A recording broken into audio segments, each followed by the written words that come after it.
the other thing I wanted to ask about was the concept of karma. Yes. Towards the end of the book, I think there was a chapter about, the way I read it, it was like you could reverse karma if I'm wording it properly. I understand what you mean. You can rebalance, clear, process, payback.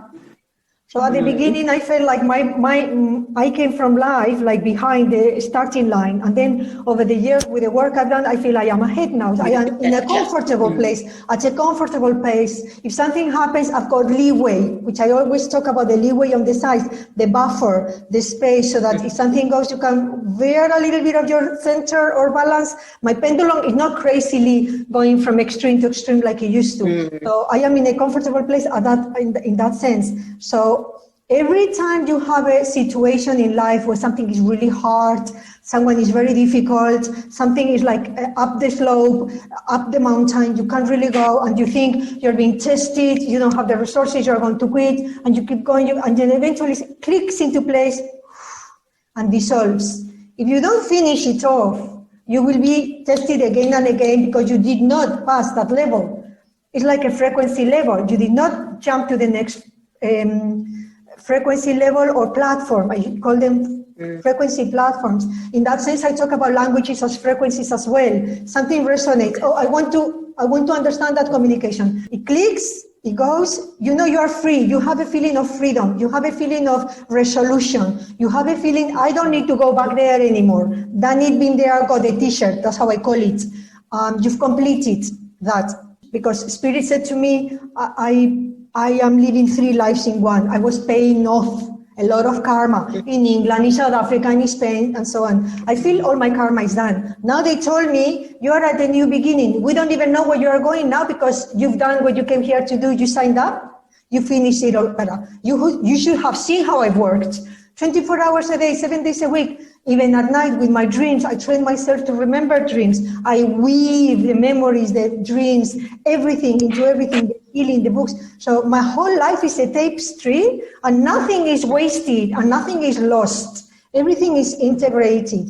And I've done this for over 23 years or so, and I never quit, and I never will quit, which means all those hours, all that time, all those energies is all being used. When you work at that level of integration or efficiency, then you got to keep going higher and higher and higher in your vibration, and ultimately making your life easier and easier and easier, and easier for everybody around you. And then now you are put in a position where you can help others, because Spirit will not give you the opportunity to teach, because they won't allow you to damage other persons, other people. So when you are ready, that's why we get tested so much. When you're ready, clear the karma, don't have those buttons to press and all that, then they give you the first little job, and then the second little job. So you accept them as they come and keep working with them. All you have to do is say yes or no. You don't have to say what you want from it or what you don't want from it. You don't know what's coming for you. You just have to think whatever you ask for is there, in some shape. That's what I say. Lockdown.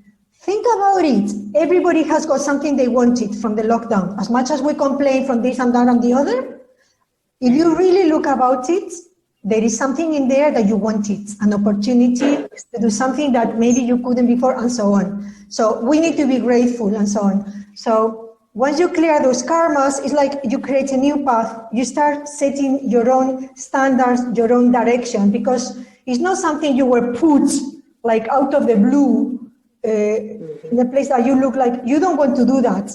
Maybe you don't want to do that, but Spirit doesn't work on what you want, but on what you need.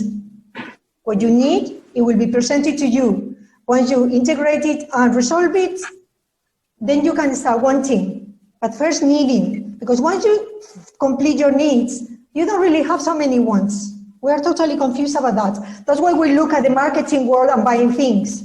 I want. You don't really want all that. You need something else. But when you fulfill that need, you don't really want it anymore. It's not meaningful. It's not. You can want something specific, but not everything. That's not the answer. Okay.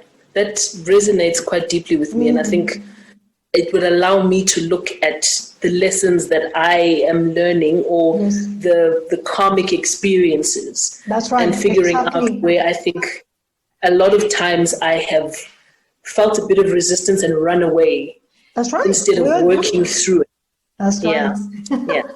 It's so I can learn from that. So I would advise you to write all these things so that they don't build up in your head, and you can see the wood for the trees. Once you offload it, and then when I finish my diary, I go back at the beginning and start rereading it all and start linking the dots. And now pictures start emerging. That's why I can. So I go like a snail, back and forth a little bit further, back and forth, integrate and further. That's how I progress. Consolidating your previous level, go to the next. It's all a lot of churning, it's like a language. Practice, practice, practice, practice, practice. People say, I want to speak a language in 2 weeks. Well, good luck to you. If you do it, show me how you do it. Because I know how long it takes to learn a language, which is years, and spirituality is a language. It's taken me years, but it's always a really gratifying thing to do because it puts you in a much better place. I'll definitely go back to the writing. I used to write and kind of just let it fall to the side. It's that discipline. Discipline. People say, I do a little bit here, a little bit there. No, you either do it or you don't. Don't fool yourself. Don't lie to yourself. If you don't have enough motivation to process it on a regular basis to do it, you don't want it bad enough.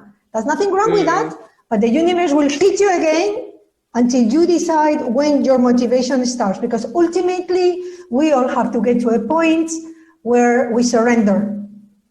Surrendering is the beginning of the spiritual path, the second birth. And until we surrender, that cracking that ego, release that ego, letting go, that fear and control, until we don't do that, we cannot start in this path, and the universe will hit us where it hurts until we do. Because without that, our cup is full and we can never put any more inside. It's already full. So we need to empty it, and then the universe can fill it with a higher potential. Wow.